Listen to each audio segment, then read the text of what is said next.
হরে কৃষ্ণ, রাধে রাধে বন্ধুরা। Happy family blog চ্যানেলে আপনাদেরকে অনেক স্বাগত। বন্ধুরা, আমাদের সাথে অনেক সময় এতটাই খারাপ কিছু হতে থাকে যে আমরা বুঝে উঠতে পারি না কিভাবে এই খারাপ সময়কে দূর করব এবং কিভাবে এর থেকে রক্ষা পাবো। অনেক সময় তো এরকম হয় যে খারাপ কিছু হওয়া শুরু করলে সেটা একের পর এক হতেই থাকে, থামার আর নাম নেয় না। এটা কিন্তু আমাদের অনেকের সাথেই হয়। এরকম সময় আমরা অনেক প্রার্থনা করি, কিন্তু মনে হয় তাতেও যেন কিছু কাজ হচ্ছে না, তাই না? তবে এরকম পরিস্থিতি থেকে বেরোনোর উপায় স্বয়ং ভগবান শ্রীকৃষ্ণ ভাগবত গীতায় বলেছেন। আমরা যদি শ্রীমদ্ ভাগবত গ্রন্থের মূল্যবান এই একটি মাত্র জ্ঞান আমরা লাভ করতে পারি, তাহলে আমরা অবশ্যই যে কোনো খারাপ সময়কে কিন্তু কাটিয়ে উঠতে পারবো। কেবলমাত্র যখনই আপনার সাথে খারাপ কিছু হবে, শ্রীকৃষ্ণের এই মূল্যবান কথাটি চোখ বন্ধ করে এক মনে স্মরণ করবেন। তাহলে চলুন দেরি না করে জেনে নেওয়া যাক যে ভগবান শ্রীকৃষ্ণের সেই মূল্যবান জ্ঞান বা সেই মূল্যবান কথা। কিন্তু তার আগে আপনারা যারা আমার এই চ্যানেলে নতুন এসেছেন তারা অবশ্যই আমাদের চ্যানেলটিকে সাবস্ক্রাইব করে পাশের বেল বাটনে প্রেস করে রাখুন এইরকম আরও অনেক নতুন ভিডিও দেখার জন্য। ভিডিওটি দেখে যদি ভালো লাগে তাহলে অবশ্যই একটি লাইক করবেন এবং সবাইকে শেয়ার করবেন, যাতে তারাও ভিডিওটি দেখে কিন্তু উপকৃত হয়। এবার চলুন জেনে নেওয়া যাক আমাদের কি করা উচিত যখন আমাদের সাথে ক্রমাগত খারাপ কিছু হতেই থাকবে। এবং এটি আমরা জানবো একটি সুন্দর কাহিনীর মাধ্যমে। একবার একজন সাধু পাহাড়ে বসে ধ্যানে মগ্ন ছিলেন। ওনার চারিপাশে বরফে ঘেরা ছিল। সেই পাহাড়ে অনেক বরফ পড়ছিল, কিন্তু এত ঠান্ডাতেও সাধু খালি গায়ে এক পায়ে দাঁড়িয়ে কঠোর তপস্যা করছিলেন।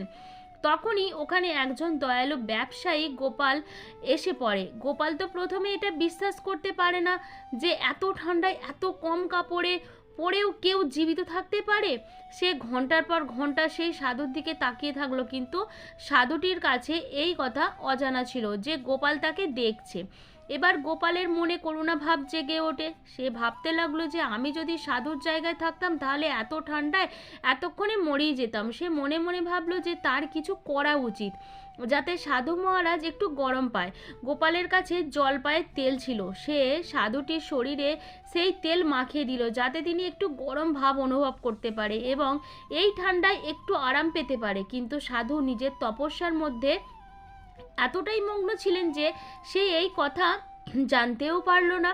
কিছুক্ষণ পরে সাধু মহারাজের শরীরে তেলের সুগন্ধে অনেক পিঁপড়ে চলে আসলো এবং সাধুটির শরীর কামড়াতে লাগলো। এরপর তার কষ্ট হতে লাগলো, তাকে পিঁপড়েগুলো খুব কামড়াচ্ছিল। তা সত্ত্বেও তিনি ওই অবস্থায় দাঁড়িয়ে তপস্যায় মগ্ন ছিল। কিছুক্ষণ পর সেখানে কিছু দুষ্ট যুবক এলো। তারা আখ খাচ্ছিল। তারা সেখানে সাধুকে দেখে তাকে নিয়ে খুব হাসাহাসি করতে লাগলো এবং তারা সাধুর ধ্যান নষ্ট করার জন্য তার উপরে আখের খোসা ছুঁড়ে ফেলতে লাগলো। এসব করে তারা সামনের দিকে এগিয়ে গেল। সাধুটি কিন্তু কিছুই বুঝতে পারল না। সে নিজের তপস্যাতেই মগ্ন ছিল।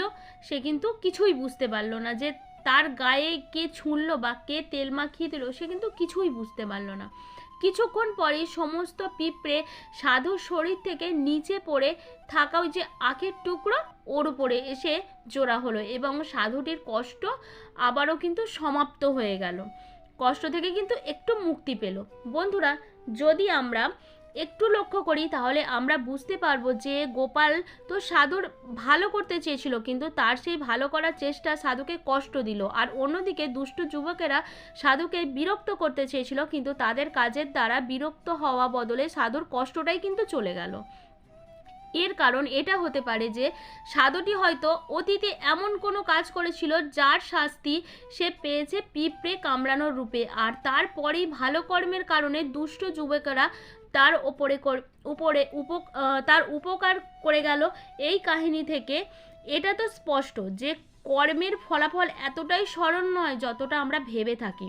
শ্রী ভাগবত গীতায় ৪র্থ অধ্যায়ে ভগবান শ্রীকৃষ্ণ বলেছেন, কর্ম কি, অকর্ম কি, বিকর্ম কি। এই জ্ঞান অত্যন্ত জটিল। এজন্য জীবাত্মার এই 3টি বিষয়ে সঠিক জ্ঞান থাকা প্রয়োজন। কিন্তু এই গল্পে নিঃসন্দেহে গোপাল সাধুটির ভালো করার জন্য তার শরীরে তেল লাগিয়েছিল। এর জন্য তার সাথে কর্মফল ভালোই হবে। যদিও এটার জন্য সাধুর কিন্তু কষ্ট হয়েছে পিঁপড়ে কামড়েছিল বলে। তাই ভগবান শ্রীকৃষ্ণ এই সব কর্মের জালের থেকে বাঁচার জন্য একটা সহজ উপায় কিন্তু আমাদেরকে বলে গেছেন। আর তা হলো আমাদেরকে কর্মের বিচারে না গিয়ে ঈশ্বরের চরণে নিজেকে সমর্পণ করতে হবে এবং ঈশ্বরকে মনে প্রাণে ডাকতে হবে, তাকে ভালোবাসতে হবে এবং যখনই মন চঞ্চল হবে তখনই চোখ বন্ধ করে বারবার বলতে হবে, স্বয়ং ভগবান শ্রীকৃষ্ণ আমার সঙ্গী, স্বয়ং ভগবান শ্রীকৃষ্ণ আমার সঙ্গী, আমার আপনার আপন, আমার আবার ভয় কিসে? তাহলে দেখবেন কোনো কর্মই আপনার জীবনে বাধা সৃষ্টি করতে পারবে না, আর সমস্যা জীবন থেকে দূর হয়ে যাবে। কারণ ভগবানকে স্মরণ করলে ভগবান তার ভক্তের রক্ষা সব সময় করে। এবার চলুন কয়েকটি অনুপ্রেরণামূলক উক্তি শুনে নেওয়া যাক। শক্তিশালী সে যে রাগের সময় নিজেকে নিয়ন্ত্রণ করতে পারে। পরিপূর্ণ তৃপ্তি নিয়ে কুঁড়ে ঘরে থাকা ভালো, অতৃপ্তি নিয়ে রাজমহলে থাকার কোনো সার্থকতাই নেই। বিখ্যাত না হয়ে জীবন কাটালেও সুন্দর জীবন কাটানো সম্ভব, কিন্তু জীবনের মতো জীবন না কাটিয়ে বিখ্যাত হওয়া কখনো সুন্দর জীবন হতে পারে না। জীবনটাকে নতুন করে আবিষ্কার করার জন্য কখনো কখনো সব কিছু ছেড়ে হারিয়ে যেতে হয়। আপনার জন্য ভগবান যা নির্ধারণ করেছে তা যদি গভীর সমুদ্রের নিচেও থাকে তবুও তা আপনার কাছে পৌঁছে যাবে, আর আপনার জন্য যা নির্ধারণ করা হয়নি তা যদি কেবলমাত্র 2 হাত দূরে থাকে তবুও তা আপনার কাছে কিন্তু পৌঁছাবে না। ভাঙা মন শিখিয়েছে জীবনে বাঁচার পদ্ধতি। এখন কারোর এতটা ক্ষমতা নেই যে আমাকে ফেলে দিতে পারে। যার কথার চেয়ে কাজের পরিমাণ বেশি, সাফল্য তার কাছে এসেই ধরা দেয়, কারণ যে নদী যত গভীর তার বয়ে যাওয়ার শব্দ ততই কম। মনে যখন শান্তি থাকে তা না তখন সব কিছুতেই বিরক্ত লাগে, কিন্তু ধরনের মানুষের অহংকার বেশি, 3 ধরনের মানুষের অহংকার বেশি হয়। বেশি শিক্ষিত হলে, বেশি সুন্দর হলে এবং হঠাৎ বড়লোক হলে। যে মাথা নোয়াতে জানে সে কোনোদিন কিন্তু মাথা খোয়ায় না। তাকেই বেশি মনে পড়ে যে সারা দিনে একবারও আমার খোঁজ নেয় না। সবচেয়ে জ্ঞানী ব্যক্তিটা উত্তর জানে না এমনও হাজার প্রশ্ন শিশুরা করতে পারে। খুব বেশি কিছু চাই না, শুধু এতটুকুই চাই যতটুকু হলে ভালো থাকা যায়। জ্ঞানী লোক কখনো সুখের সন্ধান করে না। আপনি মরণকে ভুলে গেলেও মরণ কখনো আপনাকে কিন্তু ভুলবে না, সময় মতো এসে ঠিকই সাক্ষাৎ করবে। জীবনে 2 ধরনের মানুষের কাছ থেকে দূরে থাকা দরকার। 1 ব্যস্ত মানুষ, আর 2 স্বার্থপর মানুষ। কারণ ব্যস্ত মানুষগুলো তার ইচ্ছা মতো তোমার সাথে কথা বলবে, আর স্বার্থপর মানুষগুলো নিজের প্রয়োজনে তোমার সাথে কথা বলবে। মিথ্যে দিয়ে সত্যকে যতই ধামাচাপা দেওয়ার চেষ্টা করো না কেন, সত্য একদিন ঠিক বেরিয়েই পড়বে। এটাই বাস্তব।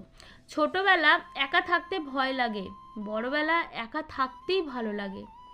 যে নিজের কষ্ট ভালোভাবে বুঝতে পারে সে অন্যকে কিছুতেই কষ্ট দিতে পারে না। সে জানে কষ্টের মতো বিষাক্ত জিনিস পৃথিবীতে আর কিছু নেই। জীবনে কখনো কাউকে দুঃখ দিও না। সে হয়তো ক্ষমা করে দেবে, কিন্তু ভুলতে পারবে কি? না, ভুলতে পারবে না। বন্ধুরা, ভিডিওটি দেখার জন্য আপনাকে অসংখ্য ধন্যবাদ। ভগবানের কাছে প্রার্থনা করি আপনারা ভালো থাকবেন, সুস্থ থাকবেন এবং ভগবানের প্রতি মনোনিবেশ করুন। আপনি যদি ভগবান শ্রীকৃষ্ণের প্রকৃত ভক্ত হয়ে থাকেন তাহলে অনুগ্রহ করে কমেন্ট সেকশানে হরে কৃষ্ণ বা রাধে রাধে অবশ্যই কমেন্ট করবেন। তো আজকের ভিডিও এই পর্যন্তই, দেখা হচ্ছে আবার পরের কোনো নতুন ভিডিওতে। ততক্ষণ আপনারা খুব ভালো থাকবেন, সুস্থ থাকবেন, সবসময় হাসি খুশি থাকবেন। হরে কৃষ্ণ, রাধে রাধে।